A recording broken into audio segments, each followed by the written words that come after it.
Welcome to this very special edition of the KAJ Masterclass Live, the show which ensures that you profit from your time spent here with experts, either through their insights, information, or simply learning from them. And today we have with us Bernard Chalky White. He is a former London policeman turned best-selling author, and we'll learn from him about his powerful mindset tool that propelled him from a difficult path to international success. We'll learn from him how keep chewing the granite philosophy to build relentless resilience and finally stop quitting on your dreams. Welcome to the show, Bernard. Thank you very much, AJ. I really appreciate you having me on. Thank you again.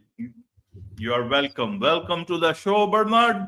Welcome to India in this online form. And I'm sure not just in India, but a lot of people across the globe will benefit from what we are going to talk right now. We'll talk about the two questions that can change everything and in everyone's life. So we'll talk about this. We'll talk about your books and we'll talk about your journey. And so that is where let's talk a bit about your background, your journey, your story, so that everyone knows who they are listening to. I'm universally known, by the way, as Chalky. I really only use my first name, Bernard, for business things. Even at the ski school I used to work at in Colorado in the United States, people used to walk in, they didn't even know my last or first name, and I was just referred to as Chalky, which was pretty useful because I didn't know anybody else in the ski world that had that name, so it was pretty useful. So I had a pretty unfortunate start in life, I suppose. I had a very wicked father who was very violent. Not only violent to me, but he was also violent to my mother. He would not only beat me, but he would beat her, which I could forgive him for what he did to me, but for what he did to her, no, I've never been able to really quite forgive him for that. And as a result of the way he treated me, because they used to give us at school, we used to get every term, every semester, as they call it in the United States, we'd get a school report and take the school report home. And whether it was good, bad, or indifferent, I'd get a beating. So I got to about the age of about 13. I thought, well, he's going to beat me anyway, so why bother anymore? So what I did, I literally went on strike at school and did absolutely nothing for the next 3 years until I got to the age of 16, when I took the General Certificate of Education exams. I got an absolute duck egg because I'd done absolutely nothing. Even my best subject, which I think is English, I couldn't even pass that. So at the age of 16, and actually it was my father's idea, I joined the police cadets, which was wonderful for me because in order to be a police cadet, I had to move away from home, and I moved down to Maidstone in the county of Kent, just south of London. I was a police cadet for 2 years. And then at the age of 19, I then became a full police officer. And I was sent to a place called Chatham in Kent. Many people, many of your listeners, your viewers might have heard of Lord Nelson, who's Nelson's column in Trafalgar Square in London. What made Chatham famous was his ship, the HMS Victory, Her Majesty's ship, the Victory, was actually built in Chatham itself. And so there, as I said, I was a policeman there for 3 years, but some of the most amazing things, good and bad, happened to me when I was in Kent. The first one was I was the witness to a really, really gruesome murder where a young girl was disemboweled, and I was the first police witness on the scene. And that's one of the stories actually in my book that we're probably going to talk about a little bit, in my book, which is called Keep Chewing the Granite, How 2 Questions Can Change Your Life. That story of that is in there. And also down there, what happened was that I've forgotten what I was going to say now. Excuse me for that. Anyway, yes, I was in Kent for 3 years. Oh, yeah, that was the other thing I was going to say. Excuse me. I ended up being able to save a young baby's life. In fact, a baby that was just minutes old.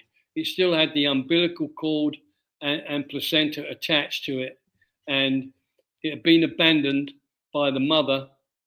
The call came out as a police call. I was the radio operator in a police car, and the call came out, sounds of a dying cat. And so we just sort of went over there we didn't go very fast for a cat. There was no point in going very fast because cats actually, as a police officer, are not really your responsibility anyway. So we get out there and we go out into the backyard, and there's some bushes. And the man that owned the house, he said, under there, he said, there's a Siamese cat. He said, it's making, very strange noises. So I go under there and I've got a little torch, a little flashlight, and I couldn't see anything. Anyway, I came out and I said, I don't see anything at the moment. Anyway, my colleague brought out a big seek and search flashlight, and I went under again and searched the light. I went, it's not a cat, it's a baby. Hospital, let's go now. And we literally ran with the baby through the house, wrapped the baby up in one of our jackets. Luckily, it was the middle of the summer, so it was still just about alive. But apparently, they told us later on that the baby already had exposure, and if it had been there for very much longer, it probably would have passed away. And we drove as fast as we could to St Bartholomew's Hospital in Chatham, and the baby lived. And that baby now would be almost 60 years old. It'd be probably 58 years old now. So that was probably the proudest moment of my whole ski career. And but then I didn't want to stay in Kent, and I really didn't want to be a policeman, but I thought I'd just give it a go. And so I transferred to the Metropolitan Police, the London Metropolitan Police, and I was there for another 6 years. I spent there, and I was almost murdered twice there, once by strangulation and once with a knife. Well, as you can see, I didn't get murdered because I'm still here. But all through that time, all through my police career, I just knew this is not really what I want to do. What I really wanted to do was I wanted to be involved somehow in sports and travel. And one day when I was 26, I was sitting in the police accommodation, just having some breakfast, and one of my friends walked in and he asked me one of the most important questions I've ever been asked in my life. Very short question. Hey, Chalky, do you want to go on a ski trip? Well, basically, I've been on a ski trip ever since. And so a bit later on, actually in February of 1974, I went on my very, very first ski trip, just with the boys, and had a lot of fun there doing that. And the next year we went again to a place, little country you may have heard of, AJ, in the Pyrenees Mountains, just north of Barcelona, called Andorra. And I get there, and I saw all these expatriates, lots of Canadians and Australians and Brits working in restaurants, working on ski lifts, and some of them were even ski instructors. And I thought, wow, I really like some of that. Anyway, I went back to England and I still procrastinated, still couldn't get out of the police, couldn't make myself leave, just couldn't make myself leave, because, regular pay, regular holidays and that kind of thing. And of course, I didn't even have to pay for my own accommodation. And it's a very tough thing to leave. But anyway, one night I'm sitting there on my own where I lived. Just these questions came to my mind, and out of the blue. And I asked myself, what if I don't leave the police now and go and do what's really in my heart and try and fulfill my dreams of travel, and maybe even try to become a ski instructor? What would be the repercussions of that if I don't? And the answers I got, I absolutely hated. And the biggest one of all, the worst one was, well, if I don't do that, I'll probably regret it forevermore. So those answers really kind of, put me in a very bad mood emotionally. But then I changed it around and asked myself, but what if I do go back to Andorra and try and get a job there, become a ski bum, and even maybe eventually try to become a ski instructor? What would be the repercussions of that for me then? Well, the answers I got were wonderful. And that was a massive, massive change of emotion. And that's the secret of these questions that I've got, is this change of emotion you can get from the negative answers that you get to the positive answers you get. And the very next day, as we used to put it in the police, I put in my papers. In other words, I resigned my police post, never, ever to return. And that was 50 years ago this year. And so back in August the 10th, 1975, I left the police force and went down to Andorra in an old VW van with an old friend of mine, Russ, who's unfortunately not with us anymore. And we both got jobs working in a restaurant. And it was a Chinese restaurant. It used to be a Chinese restaurant. And the two people that owned it were an American and a New Zealand lady. And what happened was, shortly after they bought it, the Chinese cook left. So then they couldn't cook Chinese food. So literally overnight, still called it the Shangri-La, but now they turned it into an American steakhouse. And it became extremely successful anyway. So we worked for them. And I would be the first person up on the ski hill every day and try to be almost the last person that came off every day.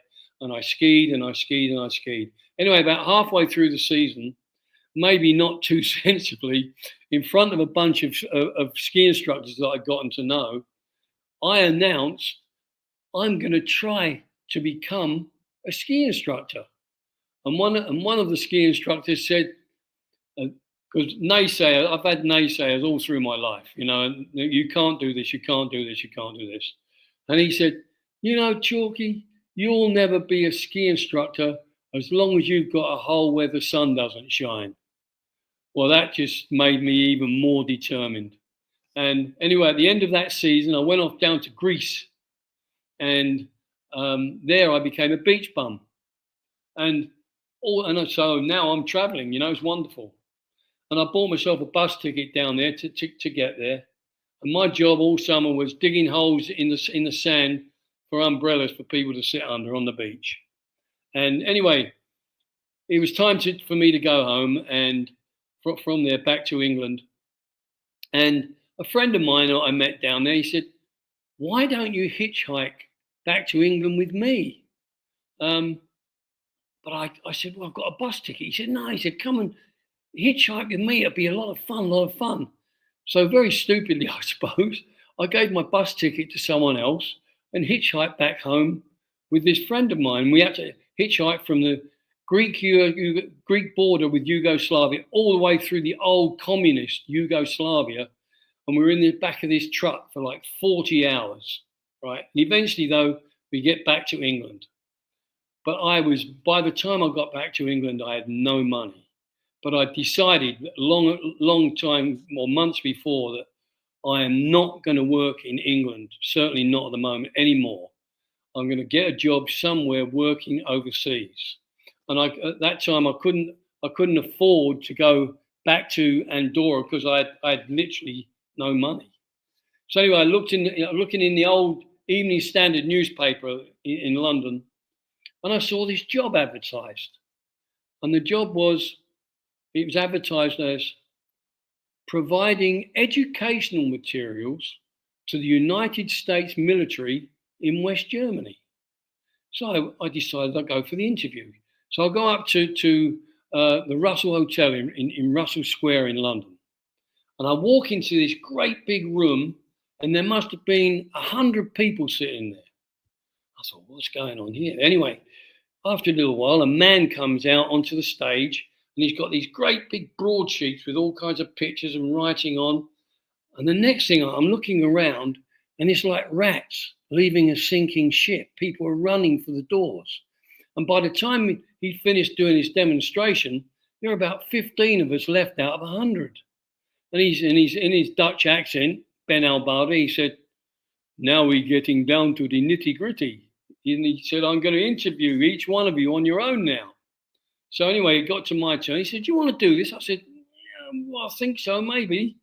Anyway, I go home and of course I tell my always naysaying father, and he said, his words were, "You're crazy. Nobody ever makes any money doing that." Anyway, I bought myself a ticket, an air ticket to Frankfurt in Germany. And I then got a train and a bus all the way to the Minor Schaaf Hotel, just south of Frankfurt. And Mr. Albarda was there, and he literally, straight as soon as we walked in, he refunded all the money that we'd spent to get there. And by the way, when I got there, out of the 15 that were left in the room in London, there's now 4 of us. We get halfway through the 4 days of training, and there was only 2 of us. 2 had already left. At the end of the training, we get sent out onto a sales team, and I get to my sales team, and I was told by my manager, "Oh, by the way, the other guys left as well. So now it's just me. I'm the only one left out of the 100 people that originally went for the interview." So anyway, that evening, I'm put out into my first area to go and try and sell these encyclopedias, which, by the way, was always a kind of a despised job. Nobody ever really wanted to do that, because it's very tough to do. Anyway, so the only German we were ever taught was "Wo wohnen die amerikanische Familie bitte," which means in English, where do the American families live? Where do the American families live? Anyway, I asked this question to somebody, and they said, "Oh, just go up there, Anyway, I get outside of this little house, but I wouldn't knock on the door. And I sat on the floor. And I thought, can I really do this? Can I really do this? And then I asked myself, what if I don't go and knock on that door? What will be the repercussions for me?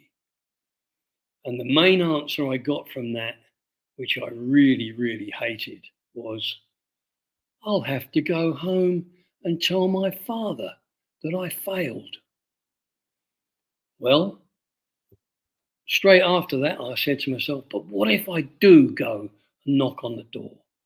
Well, I might make a sale.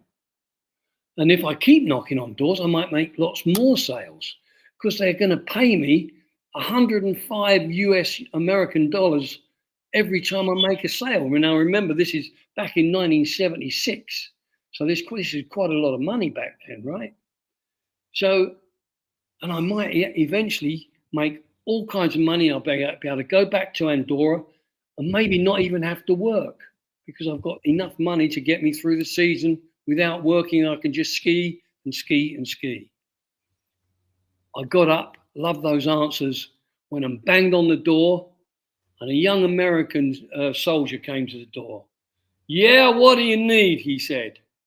So I said, using my real name, I said, "Oh, my name's Bernard from England, and while I'm here in Germany, I'd also like to visit an American family. Would I be welcome in your home?" "Come on in, Bernard." So in I go, and I start to give him, the sales pitch. But there were 2 rules that you shouldn't break. And the first one was that if you saw that he already had a set of books, a set of encyclopedias sitting in the corner, you'd just say, "Well, do you want to buy another set of books?" And he'd say no, and quickly you'd leave, you'd be out of there and on to the next one.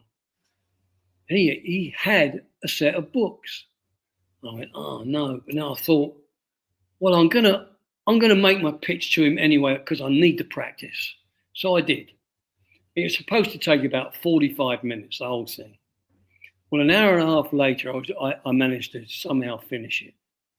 And anyway, he said, that's wonderful, Chalky, or Bernard, as he called me. He said, that's wonderful. He said, I'd love to have those. He said, but can you come back tomorrow when my girlfriend's here? Well, I'd broken the second rule. I didn't find out from him that he had a girlfriend, and you weren't supposed to pitch anybody the sales pitch if he had a significant other. So I went out of there feeling kind of okay, but slightly sort of upset, that I hadn't quite made it. Anyway, I go back and I see my now naysayer new manager. Nobody ever buys it the next day, he said. So anyway, we get up the next morning and we're supposed to change areas. And it was true, we were going to change areas. We were driving through this village by some coincidence or on purpose by the manager. And he said, where does that guy live? I said, over there.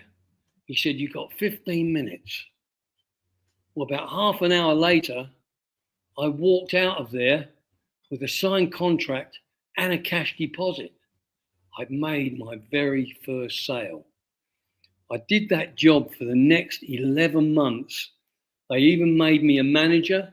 I ended up, after not too long, owning my own car and a caravan, a recreational vehicle to tow behind it to live in. And after 11 months, I sold everything, the car and the caravan, and I went back to Andorra and didn't work all season and got to the end of the season and had enough money left to take me all the way from Andorra, which is on the border of Spain, right up to Scotland, probably 1,300 miles away, 2,000 kilometers away or something, and took my very first ski instructor's course. And it'd be the one and only time that I would ever pass a ski instructor's exam the first time, because there were 3 levels.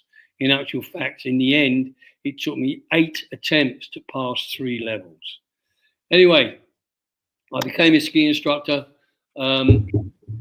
but in that season that I spent in Andorra on the proceeds of the money from the encyclopedia sales, I got into a fight with somebody, because I was still a very young dude. I got into a fight with somebody, which was very stupid, and they kind of banned me from Andorra. So I ended up getting my first ski instructor's job for the first 2 years in Italy.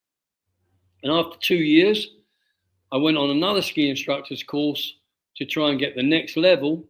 And a friend of mine there said, I'll get in touch with the ski school director and see if we can get you into the Andorra ski school again. Well, he wrote a letter and they said, yeah, you can come back. So I then spent the next 5 years in that ski school.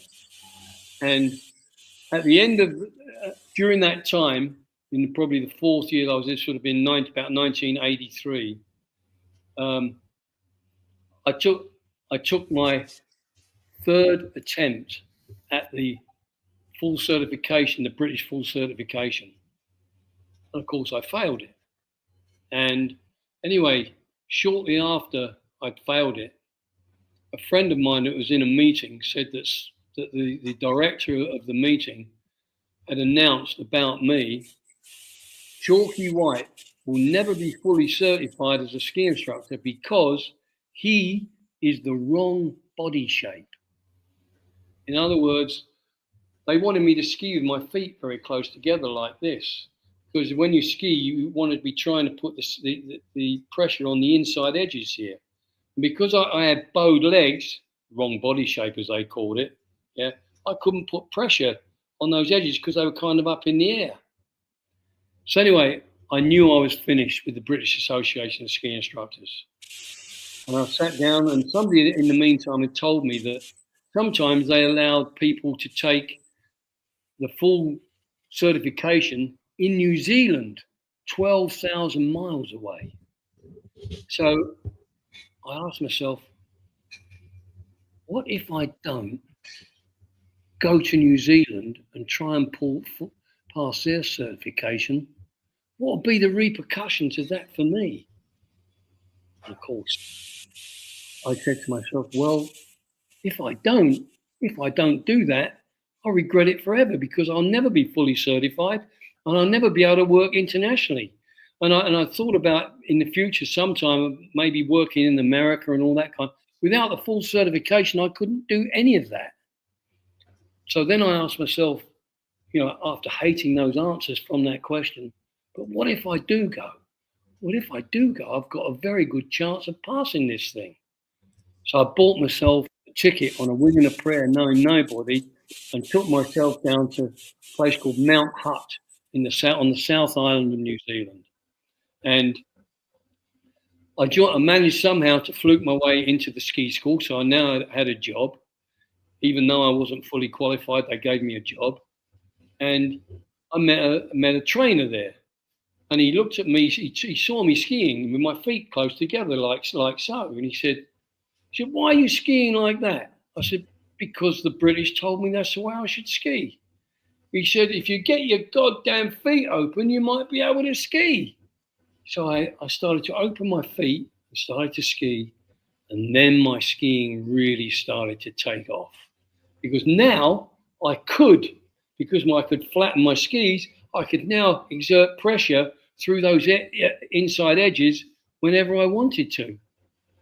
And cutting a long story short, I took the exam at the end of that ski season in 1984 in New Zealand, and I passed that New Zealand full certification.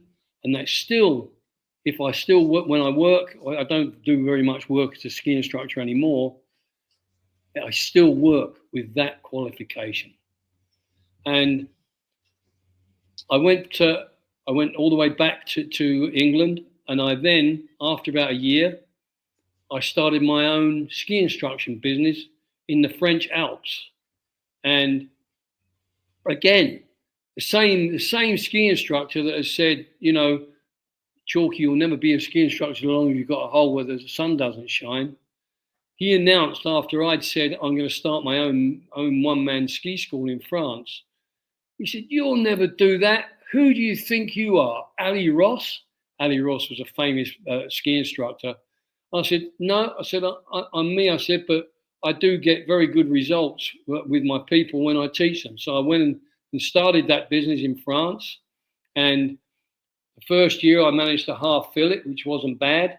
The second year I managed to fill it up, and even had an overflow of people that I couldn't take because I couldn't teach them all. So the next year I actually employed another ski instructor to work with me. But then I made a big mistake. It was a time when I should have used my 2-question solution, and I didn't. I decided, because I was getting this overflow and lots of people, that I would get involved with a partner. And I did that. But I'd rented a chalet, a big chalet, and it had a derelict building next door to it. And because there was now going to be basically 4 of us involved in the business, that would be me, my then girlfriend, and my partner and his wife, we needed to earn more money. So we needed to obviously to have more people in our little ski school. And I came up with a plan that we should develop this chalet that we were renting and the one next door, buy it, and then build next door. Well, I didn't ask myself, for example, I should have asked myself, what if I don't sit down and work out what all this is going to cost properly? What will be the repercussions? I didn't ask that question, never did ask it. And as a result, because I didn't do any calculations properly, I mostly ran out of money, and I was the one in the end that had to leave and go back to England, and I was pretty much destitute when I got there. And I got back to England. All I owned in the world really was one little car, And the very next day after I got back to England, I went to the local taxi cab office and said, I need to start work now. And the reason for that was because, as a taxi, you immediately got paid cash. And I did that for a year or so. And then I went to a ski show in the middle of London. And I met a couple of American ski instructors there from the Vail Ski Resort in Colorado in the United States. And they said, you thought about maybe coming and working in the States? I said, yeah, maybe a good idea. One of them said, I'll write a letter for you. And of course, this is still before the internet and all that stuff. So he wrote the letter, and I got accepted into the Vail and Beaver Creek Ski School. And I was actually sent to Beaver Creek. And Beaver Creek was great because, there were lots of pretty wealthy clients there. And actually, one of the clients I met, he was my client for 12 years, was a man you may or may not have heard of. His name is Howard Lutnick. He's actually currently the Secretary of the Economy in the Trump administration. But anyway, this is long before that. And I was out working one day, teaching somebody, and I got a phone call on my cell phone. And they said, we've got this man here who's already fired 2 ski instructors. Would you be willing to work with him? And I said, yeah. I said, that could be a good idea. So the next morning I go over to the Ritz-Carlton Hotel where this man and his family are staying. And I'm standing there, he was late, a little bit late. And he comes walking in and he looked like an Italian mafioso. He's dressed in this black suit and he's got black slick back hair, looked like an Italian mafioso. And before I could say a word, he said to me, do you know who I am? I said, Howard Lutnick. He said, no. He said, have you taken the trouble to look me up on Google to find out who I really am? I said, actually, I tend to find out much more about people when I meet them face to face. And basically, I got on with him forevermore after that.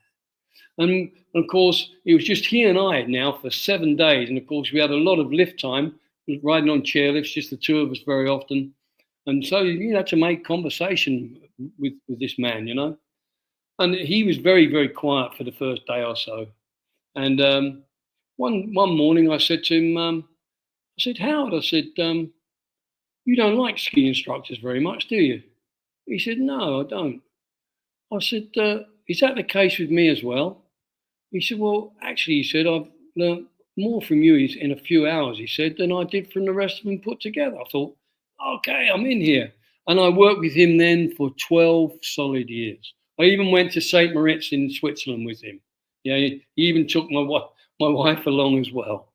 Yeah, so anyways, during that time, I decided, because I'd had a lot of success with the systematic way that I teach, I had a lot of success with my clients. They definitely would improve pretty much every time I would ski with them.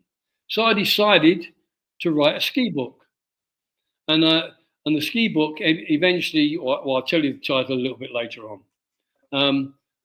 Anyway, it took me about 4 years to write the manuscript, just writing it when I could. I didn't write much of it in the winter because, I was talking about skiing all day, every day, and I didn't really want to get home and keep on thinking about skiing all the time. I wanted to do something else. Anyway, after about 4 years, I finished the manuscript and I go to see my ski school director in Beaver Creek in Colorado. And I said, do you think I could use 2 or 3 of the ski instructors for photographic purposes for my book? He said, yeah. He said, that would be a great idea. He said, but you shouldn't be in them. I said, why is that? He said, because you don't ski well enough. I said, really? He said, yeah, you don't ski. So I went away, and obviously I was pretty despondent about this, right? So I got in touch with my friend, Matt Dean. He and I think about skiing very much in the same way. And every time I I would write a chapter for the ski book, I would pass it by him and say, "What do you think of this?" And pretty much every time he'd come back and say, "No," he said, "I think that's really accurate, and I like the way you've written it." And I said, anyway, I told him the story about this thing with the ski school director, and he said, "That's ridiculous." He said, "You ski as well as anybody really in the ski school." He said, "You've got to publish this book." So what I did then, I found my own ski instructors, and all three of them happened to be world synchronized skiing champions. In other words, they were all tremendous demonstrators, right? And of course, because I'd written the book, I was in them as well. So we got all the photographs taken, and the lady that took the photographs, a lady called Linda Garrett, she was also a ski instructor examiner. And she didn't know anything about this conversation I'd had with the ski school director, this Naysayers ski school director. And she said, "You know, your demonstrations were just as good as the other three. And in fact, your hand and arm carriage was better than the other three." I went, "Yes." So I published the book, I self-published it, put it on Amazon, and for a ski book, it did very well. It sold about 10,000 copies. And that was 14 years ago, and it still sells some today. So a bit later on, after that, was when people had said to me, you know, they'd heard of some of the stories from my life and you know, things that had happened when I was a kid, you know, when I was a policeman, all my trials and tribulations of becoming a ski instructor. They said, "What?" People had said to me, "You should write a book about this stuff." So I decided to. So I sat down and wrote a memoir. And somebody then said to me, "Well, you've written this memoir, but have you thought about trying to make it so it can be something useful for people?" So what I did was, at the end of every chapter, I would show people a slightly different way they could use my two questions: what if I don't, and what if I do? And I still think that was a great idea, because it's much better that people can get something out of it rather than just read the stories. Although I like to think people that really don't want to use my what if questions, they might be very interested in all the stories that are in the book. And I can tell you a couple more of those if you'd like me to. Anyway, that's kind of my life right there, really. And I've been married. I met a lady here in the United States, met her online, met my wife online, and we've now been married for 23 years. And I have a son and a grandson in England from my girlfriend that I was with back in the 80s and early 90s. Absolutely, absolutely. Chalky, if I may call you that way, Bernard Chalky. I prefer just call me Chalky AJ. I like that much better, if you don't mind. Thank you. Right, Chalky. So why what is it that you want to tell the world about? Keep chewing the granite. How should people understand it for their own lives? And because nowadays it's also important to also understand there's this whole word called self-care and everything. So how long should you insist or keep doing something, and when to leave it? Help us understand in the present context about keep chewing the granite, and also about the two questions. Well, first of all, to me, giving up on your dreams and ambitions is not an option. And as old Winston Churchill used to say, never, never, never give in. And that's been a mantra for me for a long time. But along with keep chewing the granite. And how did I get that? Well, on one of these ski courses, ski instructor courses I went on that I failed up in Scotland, I met a trainer who became a good friend of mine, Jimmy Smith. And used to go up there on these ski instructor courses at the end of April when the snow was really melting. So you were skiing in kind of knee-deep, slushy snow. And he said to us one day, "Okay, boys," he said, "one ski off," he said, "and I want you to ski up and down this run on one ski." So we started doing that. And I'd never done this before. So it's one turn, splat in the snow, one turn, splat, maybe two turns, splat. And one time coming down, I literally fell right at Jimmy Smith's feet, the trainer. And he looked down at me and he said, in his Scottish accent, he said, "Are you all right, Chalky?" I said, "I think so, Jimmy." He said, "Keep chewing the granite, laddie," which basically means keep doing the tough stuff and never stop doing the tough stuff. And that's what I've just remembered that saying ever since. And of course, what's helped me to keep chewing the granite are those two questions: what if I don't, and what if I do? And the wonderful thing I like about these questions is you can use them at any moment in time. And because it's a very, you don't have to write them down, you don't have to do anything. You can write them down, of course, if you want to, but the simplicity of them. What if I don't? What if I do? And the main thing you get from it is the emotion change from the answers you get from the negative to the answers you get from the positive. That massive emotion change. And that's what, as I said earlier, that's what got me out of the police. Because that change of emotion from what if I don't leave the police, I'll be doing this forever and I'll regret it if I don't go and fulfill my dreams, to, well, if I do go and forward, what if I do go, what then? Well, I might be able to become a ski instructor. And of course, and I, in the end, I became one of the most successful ski instructors. It's certainly in the English speaking world. And, I successfully managed to publish a ski book, which became the #1 selling ski book on Amazon for a while. So I was obviously very, very pleased with that. And now I've written the memoir, and obviously I'd like people to get hold of that and see that as much as they can. But the main thing is giving up is just not an option.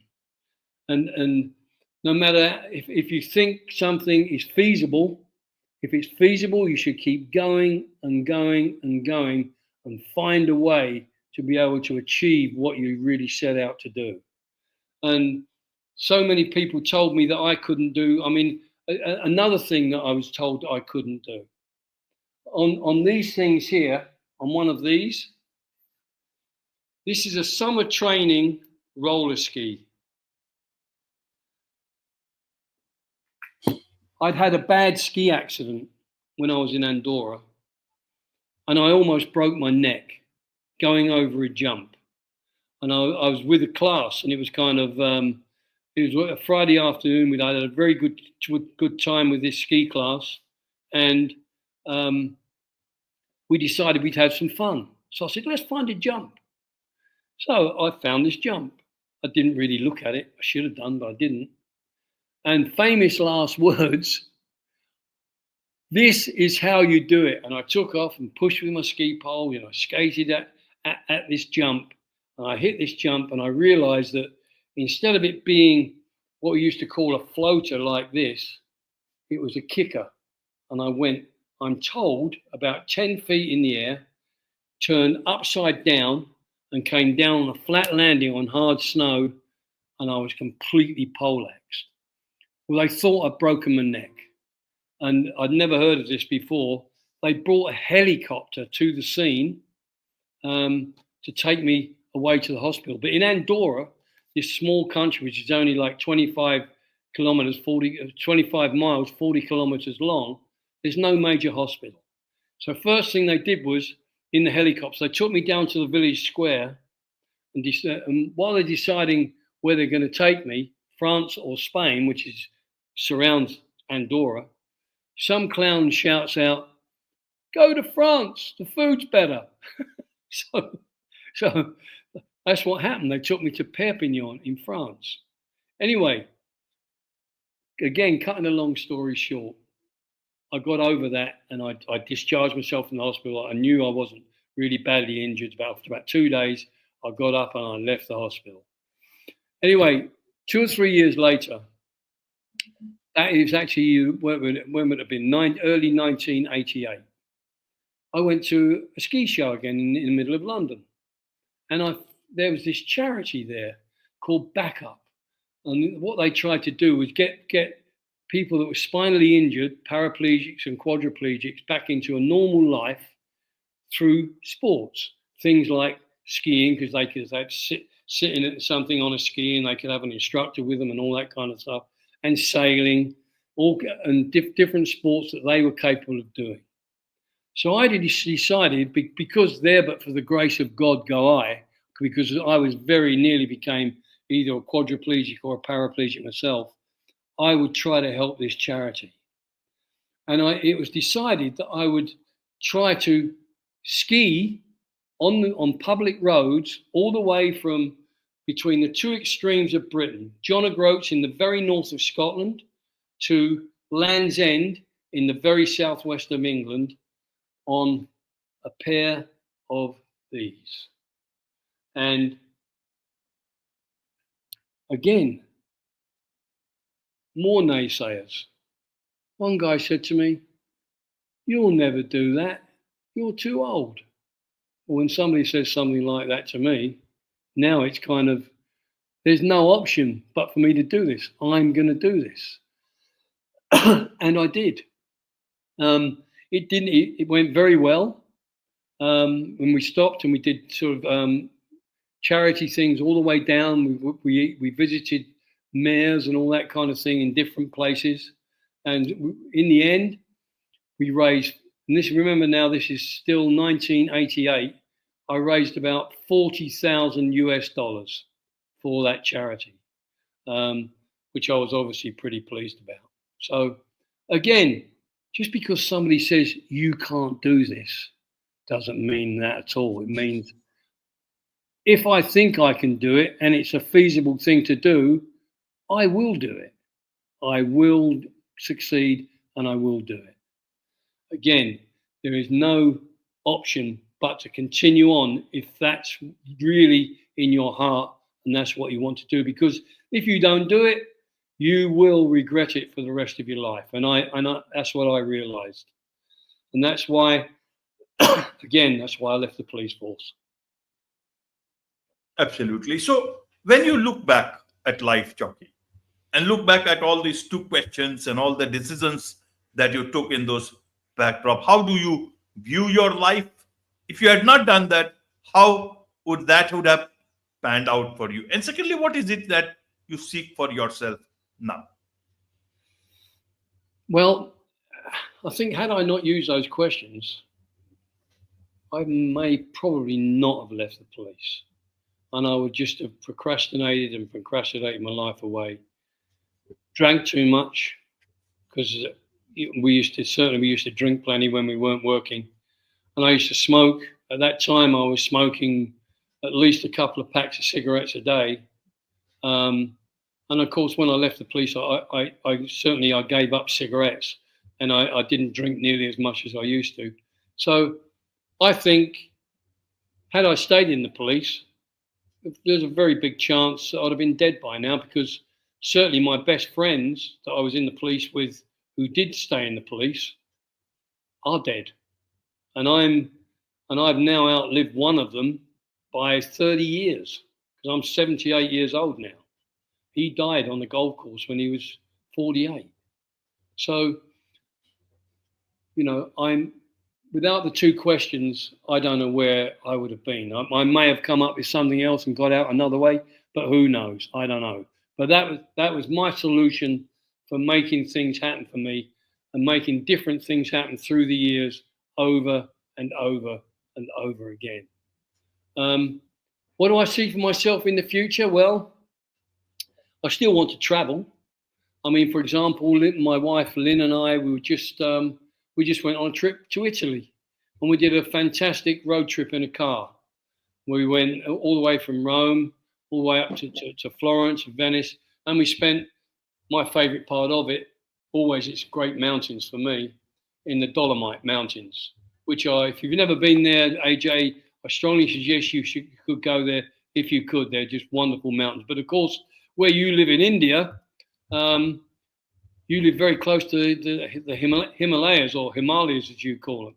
And actually, in actual fact, back in 2004, my wife and I, we went to Nepal and we walked up around, didn't try to climb it, up around Everest for 3 weeks, and had a wonderful time doing that. So travel is still very much in me. I still want to do that. And the other big thing I want to start to try and do a lot more is do a lot more motivational speaking. I actually have a speech that I've called How to Say Nay to Your Naysayers and Have the Last Laugh. How to say nay to your naysayers and have the last laugh. And I'd like to start to give that to companies, firms and companies. And I think it'll be very appropriate, because they really help me for selling, companies that have salespeople. Because salespeople, I'm sure you know, appreciate this. Sales is one of the most difficult things in any company.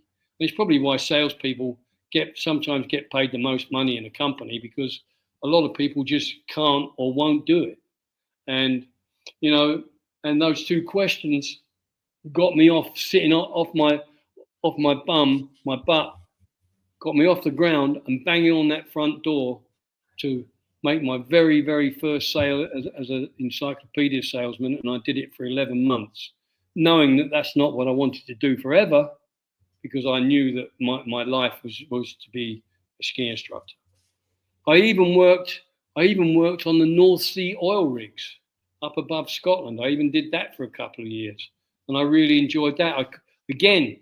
I could easily have stayed doing that and done very well financially, but just the call of the mountains and ski teaching was always too much in me to not go back to it. Yeah. So yes, I want to travel more. That's one of the main things I want to do. But also, I want to do a lot more motivational speaking to anybody that wants me to go and talk to them, really. And I'd like to be able to perhaps earn a bit of a living doing some of that. Absolutely, absolutely.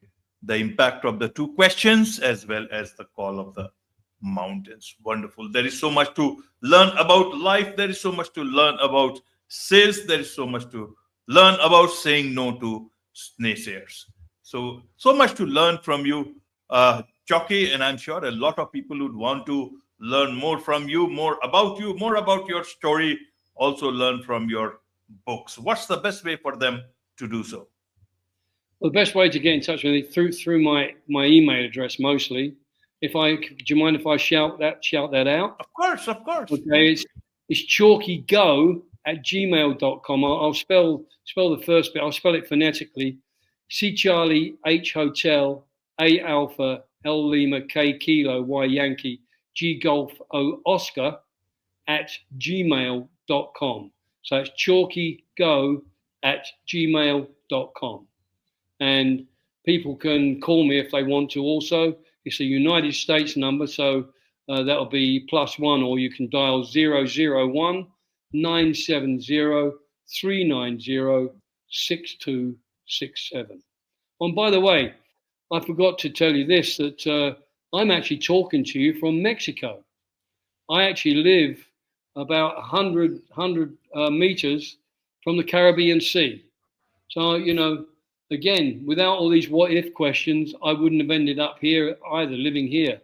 I've now been living down here since 2014 for a lot of the year, but going back and I still go and ski now. I don't teach very often, but if somebody makes me an offer I can't refuse, I might teach a little bit more again. But I still go and ski with friends and enjoy it that way now. That it's so much in my blood, I'll never quit. Until the day I drop, I'll probably ski. Yeah, that is wonderful. The sporting passion of my life. Wonderful. With this, it's a wrap on this very special edition of the KAJ Masterclass Live. Thank you so much indeed for joining us. Oh, thank you very much, AJ. I really appreciate it. Thank you very much. And I wish you the best of luck and fortune in the future.